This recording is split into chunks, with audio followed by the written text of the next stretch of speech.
Hello guys welcome to my mini vlog. I hope तपाईँहरू सबै सन्चै हुनुहुन्छ होला। म पनि सन्चै छु। सो आजको मेरो मिनी भ्लग चाहिँ बिहान काममा गइसकेपछि भएको थियो।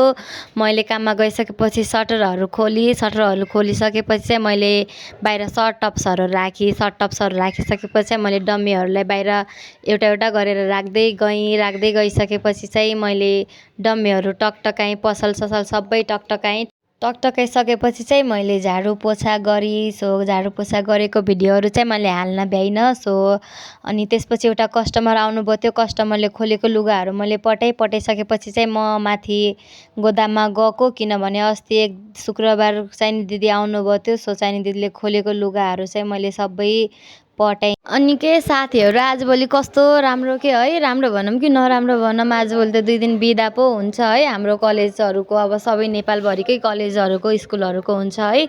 सो अनि कस्तो के अब लाइक राम्रो पनि लाग्छ नराम्रो पनि लाग्छ। 2 दिन बिदा हुनु पाउँदा रहेछ राम्रो लाग्छ। तर के गर्नु गाइस, अब राम्रो लागे नि नलागे नि, अब बिहान उठ्ने मन लाउँदैन के 2 दिन बिदा भयो भने। सो मेरो त प्रब्लम नै त्यस्तै छ के। बाइ द वे गाइज, मैले चाहिँ लुगासुगा पठाइसकेपछि चाहिँ यो लुगाहरू प्लास्टिकमा राख्दै थिएँ। तपाईँहरू सोच्नु होला यो मान्छेले कतिखेर कहाँको कुरा गर्छ। सो गाइज, मलाई चाहिँ भ्लगको बारेमा त्यति साह्रो केही जानकारी छैन। सो मैले जस्तो आउँछ त्यस्तै नै गर्छु। र मलाई चाहिँ अलिकति भ्लग बनाउने इन्सपिरेसन चाहिँ एउटा ममता भ्लग भन्ने दिदी हुनुहुन्छ, उहाँको भ्लग हेरेर चाहिँ मलाई जस्तोसुकै मोबाइल भयो नि भ्लग बनाउने आफ्नो इच्छा र चाहना जागेको थियो। सो उहाँलाई धेरै धेरै थ्याङ्क यू भन्न चाहन्छु। म उहाँको इन्सपिरेसनले चाहिँ मैले भ्लग बनाउन सुरु गरेको। अब म चाहिँ पसल बन्द गर्न लागेको गाइज, किनभने मैले सर्ट क्लिपहरू चाहिँ काटेर सिधै बन्द गर्न गरेको। सो यतिसम्म भ्लग हेरिदिनु भएकोमा thank you so much guys.